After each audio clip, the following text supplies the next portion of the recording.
Turma, vamos finalizar a história então, como nós combinamos, que a prof ia dividir em duas partes, então estamos aqui para terminar este módulo, ok? Finalizar aqui a apostila 3. Lembrando que a prof já mandou para vocês ali o gabarito, façam com bastante atenção as correções da página 140 e da página 141, ok? E eu vou deixar aqui para vocês as atividades da 143 e amanhã eu já mando também o gabarito para que vocês possam fazer as correções, ok? Então vamos lá. Rio de Janeiro, a capital do Reino Português. Então nós vimos na última aula uma das primeiras mudanças ali das consequências que teve, né, a chegada da família da corte real, ali da família portuguesa, do rei de Portugal, aqui no Brasil. Então não foi só o comércio que mudou, outras mudanças também ocorreram devido essa chegada da corte portuguesa aqui no Brasil. Então vamos ver aqui outras mudanças. Com a chegada da corte portuguesa ao Rio de Janeiro, muitas mudanças ocorreram. Estradas foram construídas, ajudando a melhorar a comunicação entre as províncias. Surgiram as primeiras fábricas de ferro, pólvora, barcos, tecidos e outras mais. E foi criado o Jardim Botânico, que cultivava espécies vegetais nativas e pesquisava o cultivo de espécies vindas das Índias Orientais, que pudessem ter aqui algum potencial de exploração comercial. Então, eles sempre pensavam ali na parte comercial, certo? Então, aqui do lado nós temos o Jardim Botânico, que foi criado na cidade do Rio de Janeiro em 1808. Quem que mandou construir foi o Dom João e tinha o objetivo de pesquisar as espécies vegetais brasileiras, quando fala aqui espécies nativas, né, as espécies brasileiras e estrangeiras também, né, para possíveis ganhos comerciais. Então era aqui que era feito. A chegada do teatro, da imprensa, embora a princípio só a imprensa régia, imprensa oficial do rei, estava autorizada a funcionar, além da criação de bibliotecas e museus, possibilitaram maior circulação das informações e mais facilidade de acesso à cultura. Então eles tinham essa parte de cultura, né, lá em Portugal. Então aqui eles precisavam continuar. Então, a imprensa, né, o teatro, bibliotecas, museus, então tudo isso também começou a ser criado, porque eles queriam ter acesso à cultura. Antes, a população só tinha contato com livros e jornais editados em Portugal, que só poderiam ser encomendados lá. Olha só. A vinda de tanta gente, principalmente nobres e ricos comerciantes, atraiu também muitos imigrantes de diversos países como França, Espanha, Inglaterra, entre outros. Eram artesãos. Artesãos são o quê? São aqueles sapateiros, alfaiates, né, que faziam aquelas roupas, fabricantes de chapéus masculinos e femininos, que antigamente eles usavam muito chapéu, marceneiro, ourives, né, que faz todo aquele trabalho com ouro e outros também. Homens de negócios, artistas e cientistas que chegavam para aqui viver e trabalhar. Então aí começa, né, a vinda de muitas outras pessoas de outros lugares interessados em viver aqui no Brasil. Entre os que vieram para cá, destaca-se a chamada Missão Artística Francesa, nome dado ao grupo de artistas europeus como Jean-Baptiste Depret e Saint-Hilaire. Que mais aqui? Taunay e outros. Nós vimos aqui várias passagens de figuras, de imagens que nós tínhamos como autores esses artistas, não sei se vocês lembram, que chegou ao Brasil em 1816, convidado pelo rei a conhecer e estudar o Brasil. Foram esses artistas que, durante o tempo em que estiveram aqui, retrataram as paisagens do Brasil e os costumes do povo, deixando-nos importantes documentos históricos da época. Eles eram grandes artistas. Como a corte portuguesa no Brasil, muitos brasileiros ricos também se tornaram nobres, recebendo do príncipe regente títulos de conde, marquês, visconde, barão. Então eram pessoas que tinham muito dinheiro, tinham status, né? Então não chegavam a ser príncipes, reis, não, mas recebiam esses títulos, né? Um conde, um marquês, um visconde, um barão.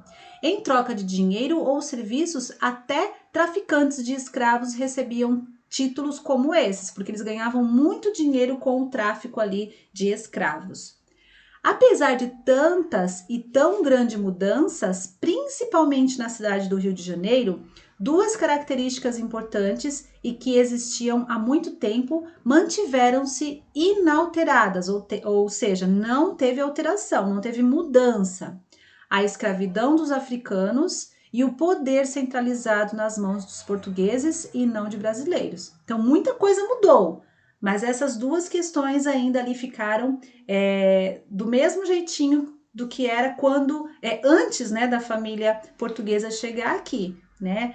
No caso ali, os escravos continuavam sendo escravos, né, os africanos, e também o poder ali nas mãos dos portugueses e não dos brasileiros. Então, isso não teve mudança nesse momento aqui da história, tá bom?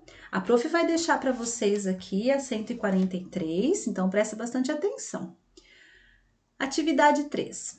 Número 1, vocês têm que fazer no caderno, tá bom? Faça um levantamento sobre o que realmente mudou e o que permaneceu igual no Brasil e na cidade do Rio de Janeiro, com a chegada da corte portuguesa em 1808, tá? Então, você vai ali pesquisar nesses textos que nós vimos até agora, né? Até então, o que mudou e o que permaneceu. Releia o tópico Rio de Janeiro, a capital do Reino Português, na página 142 e grife de vermelho o que mudou e de azul o que permaneceu igual, tá certo? Então, você pode grifar lá e depois não precisa nem copiar no caderno, nem precisa, porque daí logo aqui em seguida já vai ter algumas questões aqui que vai puxar o que mudou e o que permaneceu, tá? Então esquece o caderno, não vai precisar nem usar o caderno, só deixa marcadinho lá no texto mesmo. Aí aqui na número 2 vocês vão completar a sentença a seguir com o que mudou e o que permaneceu igual. Então, é importante que você faça essa primeira aqui corretamente para não errar a segunda, tá bom? Aqui, ó, a cidade do Rio de Janeiro. Então, você, lá, de acordo com o que você encontrou, mudou ou permaneceu igual? B, o acesso à informação e à cultura. Mudou ou permaneceu igual? Então, você sempre vai utilizar mudou ou permaneceu igual, tá bom? A escravidão, a colônia e a letra E, o poder dos portugueses sobre as decisões econômicas e políticas, tá certo? E esse aqui, ó, em casa, número 1, copie a linha do tempo abaixo em seu caderno, agora vai precisar do caderno. E faça o que se pede. Aqui nós temos uma linha do tempo. Essa linha do tempo nós vamos encontrar no número 1, 1807, vai passar por 1808 aqui no número 2 e vai seguir até o início da República, 1889, tá? Então aqui, ó, letra A.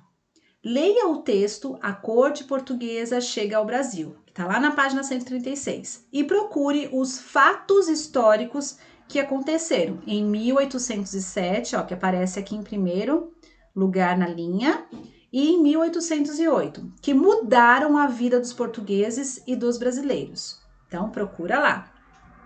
B. Escreva essas informações encontradas nos espaços correspondentes. Então, aqui, o que você encontrar ali dos fatos históricos ocorridos em 1807, você vai colocar aqui. Então, lá no caderno, claro, você tem um espaço aqui debaixo de linhas, certo? Então, você desenha lá no caderno essa linha do tempo e vai escrevendo aqui as informações embaixo. E aqui, em 1808, essas informações aqui no número 2, certo? Se achar melhor também, você pode fazer como se fosse uma legendinha. Só faz aqui a linha do tempo e aqui embaixo coloca número 1 e faz a escrita número 1. Número 2 faz a escrita do número 2. Ou pode escrever aqui embaixo também, tá bom? 2. Escreva duas mudanças ocorridas no Brasil após a chegada da corte portuguesa. Explique por que tais mudanças foram importantes, tá certo? Então, lá no texto, cita mais de 2 mudanças. E todas essas mudanças tiveram muita importância naquela época. Então, você vai escolher 2 e vai dizer por que elas eram tão importantes naquela época, tá? E na número 3, releia o primeiro parágrafo do tópico Rio de Janeiro, a capital do Reino Português, que está lá na página 142. E anote qual das mudanças retratadas no texto você considera mais importante. Aí é da sua opinião. Então, você vai escolher ali a mudança e você vai justificar. Por que você acha que aquela mudança era tão importante, tá? Então, também vai fazer lá no caderno, ok?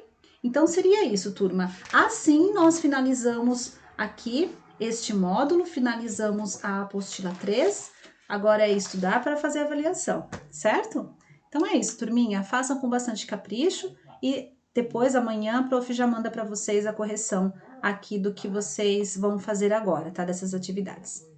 Grande beijo para vocês. Caprichem, tá bom? Bom estudo. Tchau, tchau.